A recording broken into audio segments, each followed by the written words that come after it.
Thanks for your company and welcome to a special forum as part of Responsible Gambling Awareness Week. Today we're joined by three big-name ex-footballers, self-confessed gamblers, and they're here to tell us their stories of how they've emerged from those dark days. We've got an ex-Swan, Daryn Cresswell, and a couple of old demons, Schwartz and Daniel Ward. And David, I'll start with you. It's been 9 years since you've last had a bet. It's been a long 9 years for you though, hasn't it? Yeah, it has.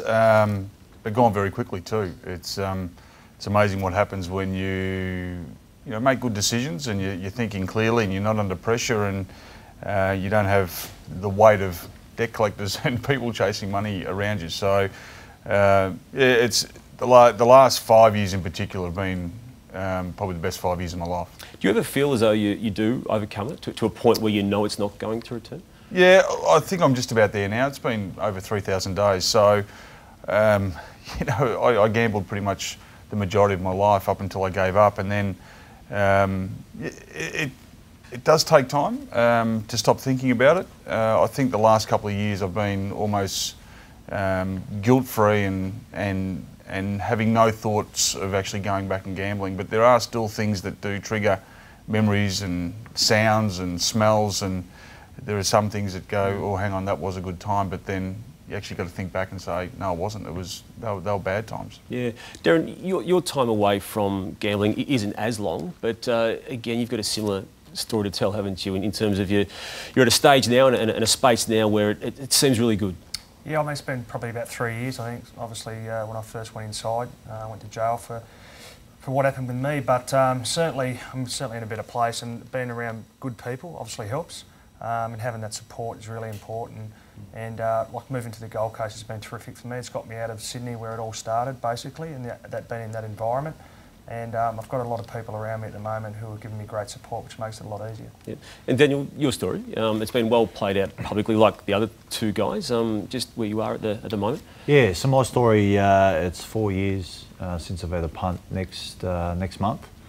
So like Schwartz, there's times where it can be difficult, but look, each day it gets easier and easier, and you think back, and Schwartz sort of said at the end of 9 years he's starting to have those guilt-free sort of days. I probably still struggle with that a little bit, because life goes on. You affect sort of people closest to you, your wife and kids, but no, it's going well. What was the key moment for each of you in realising you had a problem that needed to stop and needed to be dealt with in the most drastic of ways? I'll go with you, David. Just the key, the moment you realised you had a really, really serious problem and there was no turning back. Money runs out, number one, because when you've still got if you've still got the thing that can feed the addiction's going to continue. So going broke was number one. For me, my family came along, and Karen never saw me play football.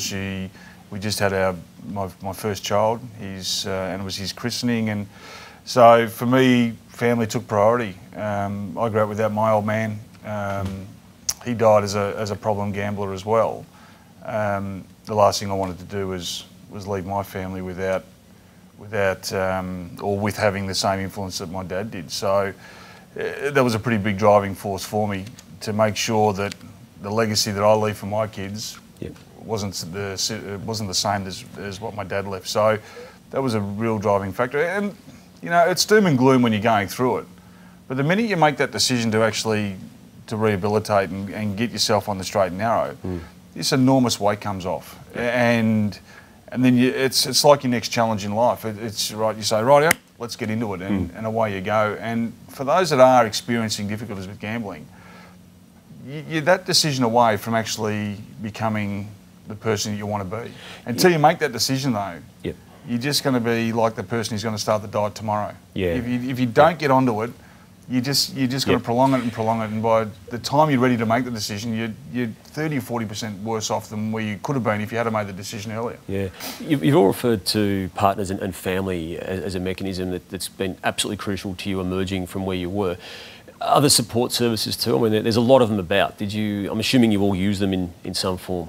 Yeah, absolutely. And some work for some and some don't work for others. So whether it's Gamblers Help or Anonymous, they've got wonderful services that are 24/7, because a lot of people we're watching today that don't have that support, that don't have that partner, the partner's gone, the family's not there.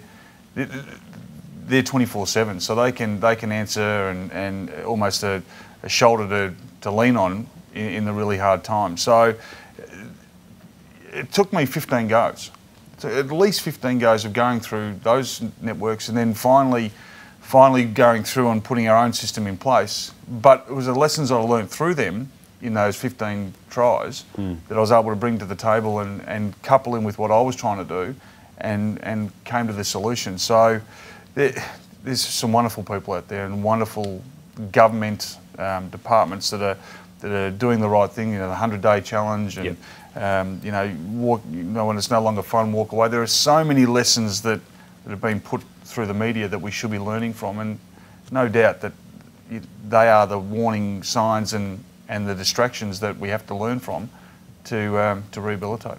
Thankfully, when I was punting, there was no internet, or the internet was so raw and so new that there was none of that. So I'm really I fear, kind of go back in time, that if the internet had been around, it would have been a lot different for me. Well, it's not just internet, it's your smartphone, isn't it? You can walk out of this studio today and be tempted by it, can't you? And that's, when you look at what an 18-year-old, not just a footballer being an 18-year-old, but any 18-year-old is faced with when they go to the football, go to a public event, it's on a screen, isn't it, that you can bet on this game even.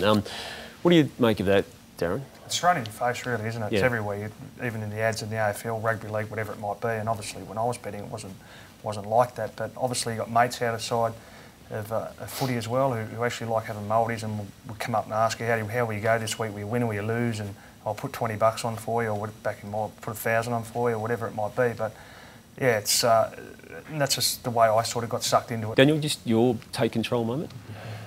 You know, for me, it was too strong to handle on my own, and probably all three of us have tried to get a grasp of it and control it, you know, by ourselves, and obviously got a hold of all three of us. So, you know, if you're honest, admit you got a problem, but actually trust someone to speak to that can actually help you through the process and go, well, do I do the 100-day challenge, or do I contact Gamblers Help, or maybe put some things in place. And what is the 100-day challenge? So the 100-day challenge is through the Victorian Responsible Gambling Foundation, where so people can get on there and basically put themselves through a 100-day challenge of being 100 days free of gambling. And there's stories, I was lucky enough to be involved in that. There's stories of 4 people that did that in their journey. And look, I've had several friends that I didn't actually realise had a problem with gambling that have contacted me and said that they're doing this. And I think it's been a great initiative. And that's something that you mentioned before about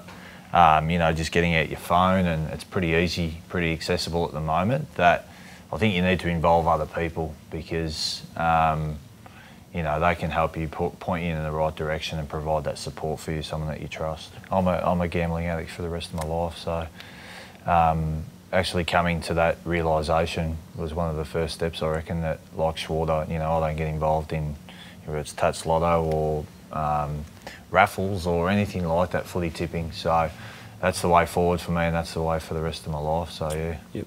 Just work backwards this way on the panel. Just advice, if I can, just to, I suppose, simplify. Not simplify, because it's too difficult to simplify, isn't it? But just one piece of advice that you've taken out of your journey for someone listening to you today to help them get through what they're getting through. Ask for help. Speak to people that that you trust, whether it be professionals or people close to you, because without the help of my family and friends and Schwartz and those type of people, when I went through that, I wouldn't have survived. David?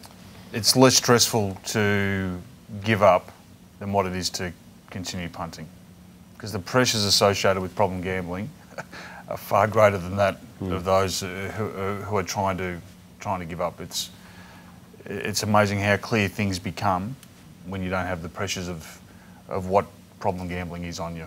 Yeah. And Darren? Just slow down and think before you act. I mean, I just want to just see that I ain't going to do that, and all of a sudden, bang. And think about the consequences, the people you're going to hurt around you. Yeah. Guys, I really appreciate your openness and honesty today, and really hope that people who do spend the time to watch what you've spoken about in this forum can get a message and take the advice that you've given, because you've all been really extremely honest and open here, and we do appreciate it. Pleasure. Thank you. Thanks, guys.